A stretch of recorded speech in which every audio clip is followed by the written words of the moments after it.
He may not be perfect, but at Washington, I believe, is a great fit for Boston College at defensive coordinator.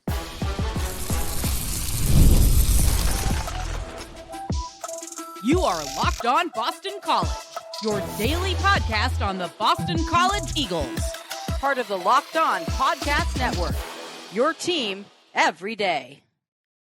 Hello, everyone, and welcome. This is Locked On Boston College, your team every day. I'm your host, AJ Black of Eagle Insider, part of the 247 Network. I've been covering Boston College for over a decade. If you're looking for Boston College news, details, and analysis on your Eagles, you are in the right place. Locked On Boston College is a free daily Boston College podcast available on YouTube or wherever you get your podcast. This episode is brought to you by FanDuel. If you want to be right in the middle of the action of the season, visit FanDuel.com and place your NFL live bets all season long. On today's show, Earl Grant had an embarrassing 24 hours, including a loss and taking a big L online. I'll explain what I mean about that.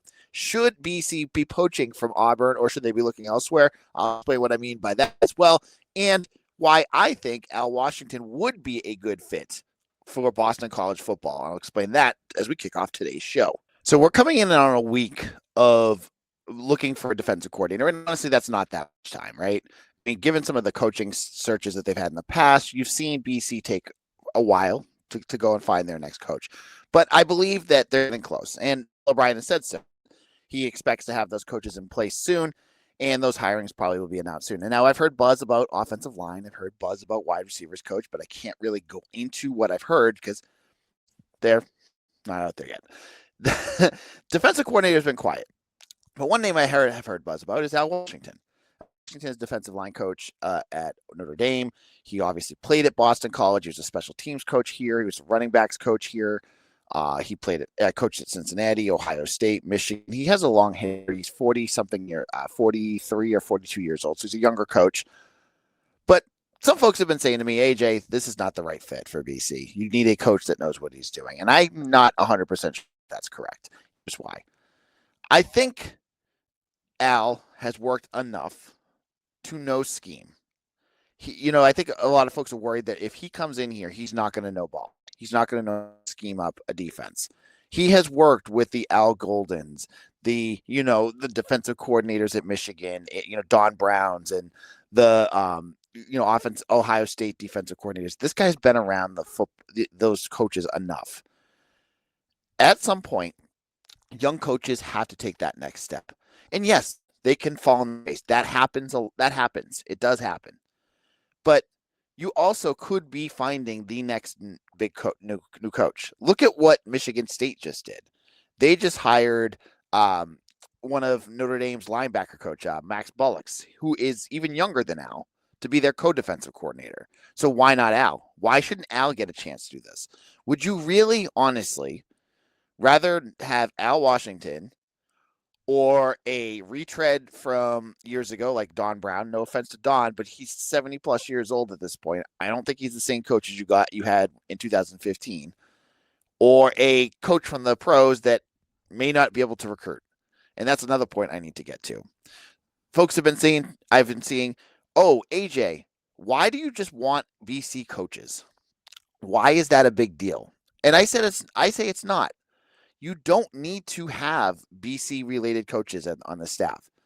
Al Washington hits a mark that I think fills a lot of buckets for you, though.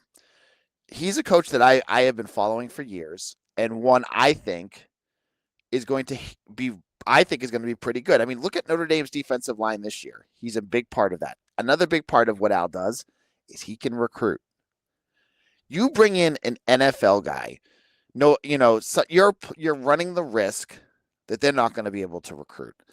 I have heard, and I think see it by some of the challenges they've had on the recruiting trail, that just saying you're an NFL coach is not going to resonate with kids. You need guys that can connect. Al Washington hits that. He's an excellent recruiter. We knew that during his time at BC. He's obviously been a very good recruiter at Notre Dame, at Ohio State, at Michigan. You need that on your roster. Yes, the defensive coordinator, that should not be their main role, but they're kind of like part of the closing argument that you have. You have defensive coordinator and Bill O'Brien. You combine them together, and that usually will sell it to a recruit. So getting Al in here, would be a big boost. And I think that it would go mostly towards that Ohio, Midwest area where he's from. That's where he really hit home runs when he was at BC before. So I think Al would work. I do. And, I'm also open to ideas too about how they could do this. If they think he's too young, maybe throw Don Brown in there as a co-defensive coordinator. He's not doing anything. He's local. Maybe that would work. You get an experienced guy that can kind of show him the ropes, and boom, you've got your apprentice working through it. I think this would be a good idea. Now, Bill may have other guys in mind. I've said a few on the show, and many of them are already starting to come off the board. We saw Matt Brock, who I definitely mentioned on this show, from UConn. He got hired by Mississippi State. I didn't think he was a great fit because of the scheme he was running, but I thought he was an interesting one. He's gone. Coleman Hutzler, who I did not mention on the show, was a special teams coordinator at BC. Was the special defensive coordinator. I forget what school he was at before, but he got hired. So a couple guys I've been keeping an eye on, they're gone. But there's still other names out there. As we mentioned, Don Brown is still out there. Vinny Cincinnati is still out there. But I still think if I were to pick, I think Al Washington would be a great fit. I do. And I think, he would come in, he would be able to work with his defense, give a different take than Tim Lewis. And maybe it'll work. I think it would work. But you're also going to need the personnel. I think that's the biggest thing that we're talking about here is you can bring in a guy with no experience with high upside. You can bring in a guy that with a lot of experience and low upside. It isn't going to matter a dime unless you bring in the right personnel. If you keep this roster the same it was last year, you're in trouble. On yesterday's show, I said linebackers, you really don't have any. You have guys that have played a little bit, but you have no experience there. You got to fix that. You have no edge rushers that can get pressure from last year. You got to fix that. So we could talk to our faces blue about who the defensive coordinator is going to be, but if you don't have the talent behind him, it's not going to make a difference if it's Nick Saban or Al Washington. Okay, you need the guys here. So that's going to be the big piece. That's the piece that we're going to be watching for. Who can they bring in that's going to make this defense better? Sure, you're going to get guys back from injury, but as I just said, linebacker, edge rusher, there's no answer even if they're healthy there now. They know of. They could be, but I don't see it. That's going to be something you're going to have to watch for. Now, in a moment, Kenyatta Watson is in. There's a new assistant GM that has roots with him as well. Should BC be looking at schools connected to Kenyatta Watson to try to bring in transfer talent? I'll explain why in just a moment.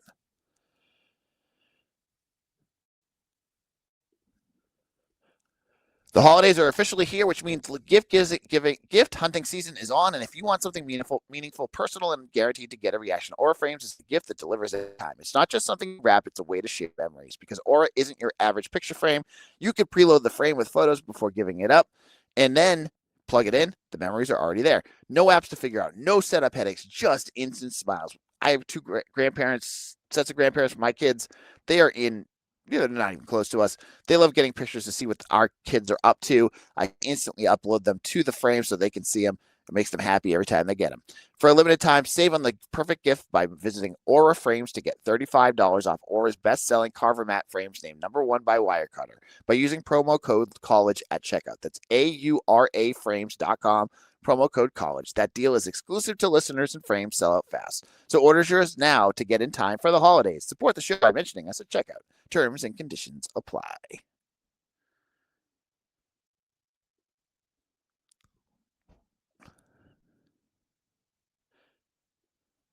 Now, folks, I want to tell you about the Everydayer Club.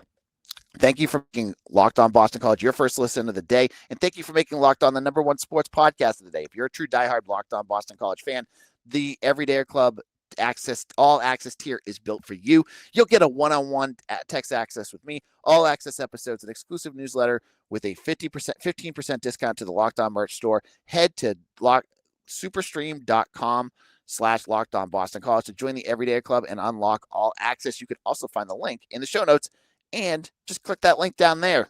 It's right there for you. So lockedonpodcast.com/everydayer. Check that out today.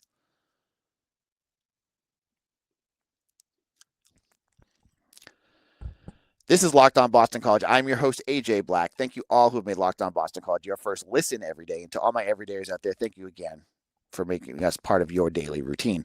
Now, I talked about Al Washington. Now, let's talk about Kenyatta Watson. This is a guy that's here. He started on Monday. He's bringing Ryan Bartow of Syracuse, Oregon, FSU, and some work with 247 rivals over as his assistant GM, according to Bill O'Brien. This is a big addition, I said, because this is giving you much more in terms of how developed your front office staff is becoming. You've gone from a guy like Spencer Dickow, who, no disrespect to him, was just kind of, young and learning, to two guys that have done this for a while.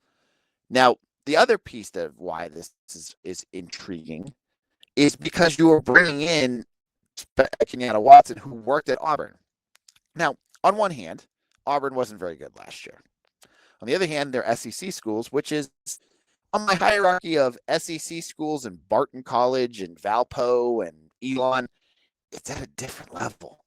So bringing in talent from the SEC sounds like a great idea. I'm going to say that blunt. Bringing in guys at that level should work for you. Now, one name that keeps popping up, as I said before, is Deuce Knight, the quarterback. He has not entered the portal yet. And I've listened to a lot of Locked On Auburn, if you want to check that out, who talk a lot about him being the future at Auburn. So I'm sure what's going on there, if that's actually a possibility or not. But, he's one name that keeps popping up. But there are 6 players. And it's important to note that Alex Golish, their new head coach, has spoken about how he really wants to keep the team together. They're working really hard to keep that wide receiver, Corey Coleman, who I would kill to have here at BC, but I don't think he's going anywhere. And there's other guys that I don't think are going to be good fit, like Jackson Arnold. Jackson Arnold is in the portal. He's a quarterback. He played, I think he was a 5-star. Played for Oklahoma, played for Auburn, got benched by Auburn, is a terrible fit for BC. I don't think he would fit at all with what Bill O'Brien is doing. He is a mobile quarterback that really can't throw. Do you really need that? Last year he threw, let's see, I'm pulling up stats. He threw for 1,300 yards, 6 touchdowns, and 2 interceptions, completing 63% of his passes. I don't think he's a good fit. He averaged 130 yards per game. Like you need to do something else other than that. So he's not one I would keep an eye on. Names that could. Defensive lineman Antonio Coleman, who's a redshirt freshman. He was a top 200 recruit coming out of high school and one of their best recruits. He flipped from Alabama to Auburn, but he hasn't played yet. Would you want that? Maybe if you want to add depth, that's fine. You need edge rushers. This could be somebody that you could do.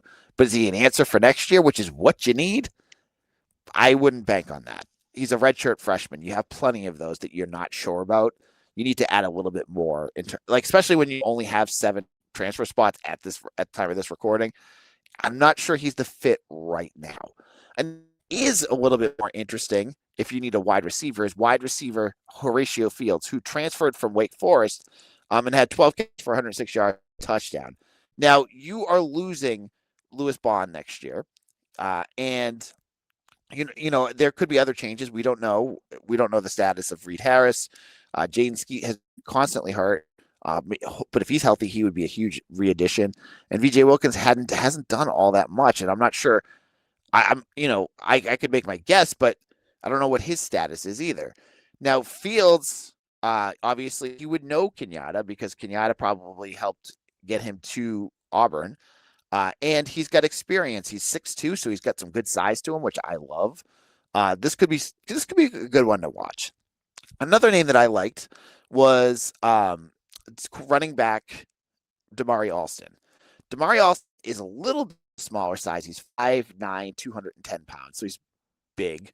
But like in terms of like muscular big, he's not like 180. He has experience, but again, I go back to, does he fit what Jordan McDonald did? He's about 3 to 4 inches smaller than McDonald. And I really, if I'm BC and you need a running back, you need a bigger running back. You need a guy that can kind of barrel, kind of like what McDonald could do at times. So I'm not sure if you go into next year, you're not going to have that if you go with a guy like Alston. Could he work? Sure. He would be a nice fit. I'm not saying he would work here. I'm just saying you have guys like that, right? He's about the same size as Turbo. So if you're just going to, have a couple turbos out there because you're worried about injuries or whatever, maybe that's the right answer. But if you're looking for a bruising back, I'm not sure he's the answer either. So he's another one that I'm like, Additionally, there was, cornerback Rayon Strader, who's a transfer from Miami, Ohio. He was all MAC, became a situational cornerback for Auburn. I mean, he didn't really do all that much. He had 9 tackles and 3 pass breakups last year.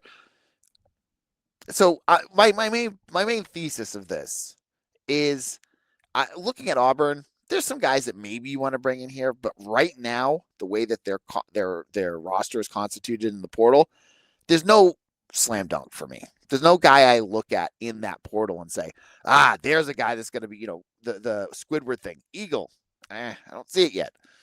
Bartow has a few guys. He was over at Sacramento State.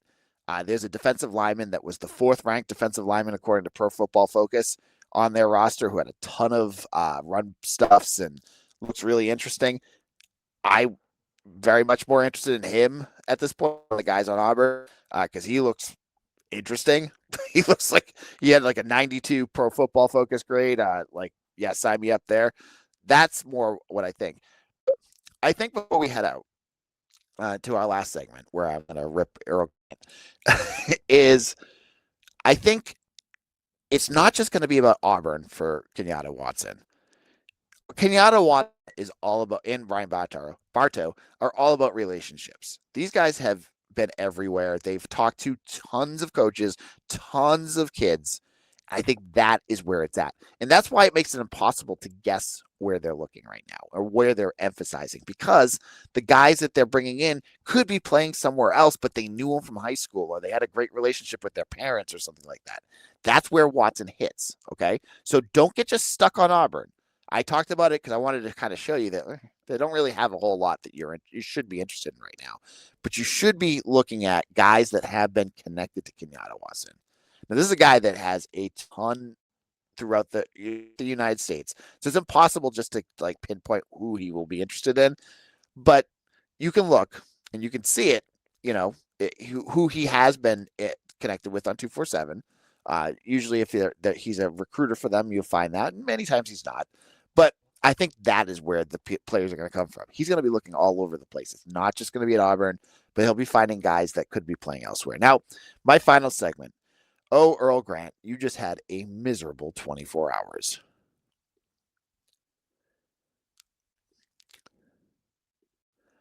NFL Sundays move fast, one big play, and suddenly everything feels different. That's what makes live betting with FanDuel so exciting. You're not just watching the game, you're reacting to it in real time. With FanDuel, you can place bets as the action unfolds. Every drive, every momentum swing, every highlight moment. Live betting is best when the game starts to shift. A receiver gets hot, a defense tightens up, or the momentum flips after a turnover. FanDuel lets you jump into the moment with live spreads and money lines, adjusting instantly. Player props update as the guys heat up. I love it on a Thursday night. It's Thursday night tonight.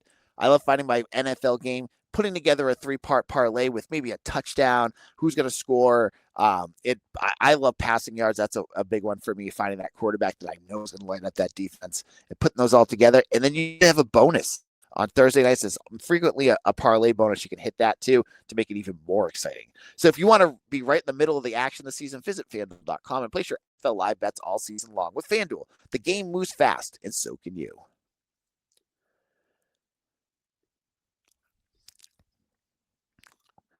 This is Locked On Boston College, AJ Black. Thank you all who made us your first listen. If you're looking for a second listen, check out Locked On ACC. And I got the code right there. Become an everydayer. Give yourself a Christmas present. Treat yourself. Become an everydayer. Join our all access premium tier. I'm going to have a special episode this afternoon. Folks have been asking. I've done a couple special episodes. I'm going to do a third one today, but I'm not going to be able to get to it until this afternoon. But keep an eye on your feeds if you're an everydayer, and if you're not, you're going to want to get on that. And I'm going to drop a few nuggets over on the subtext too for all my texters. So make sure you check all that out and become one for the holidays. Now, Earl Grant, you had quite the 24 hours. Now, one of the big things about Earl Grant that makes it hard to rip him constantly is he's a nice guy. You see him, he's smiling. I saw him at practice this offseason, and I was like, it's tough to be really hard on him because he's just such a nice guy. He's genuine. You see, he cares about the school. He cares about his players. That's not anything you can deny. But that kind of veneer kind of slid off and the mask came down on Tuesday night as Earl Grant went off on the fans on Twitter. He was saying, he was asked, he tweeted about AJ Diampensa.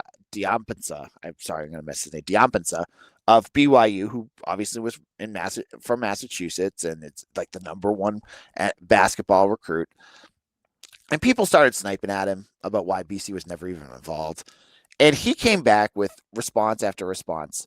And the one that got me, the one response that he came up with, there was two. One was coming, which I don't know what that was all about. But the bigger one was, if you don't come to every single game, I don't want to hear from you. And he said that like 2 to 3 times.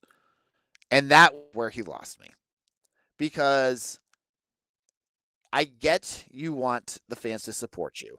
I get you want fans to start showing up to games because it's embarrassing, because it is absolutely atrocious, the attendance, and I don't blame the fans one bit.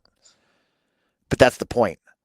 Unless you are a complete a nihilist who loves to hurt yourself, like who is like into torture, going to every single BC basketball game is not something anyone does. No one I know does that. There's folks I know that were season ticket holders that no longer go to every game because they can't do it.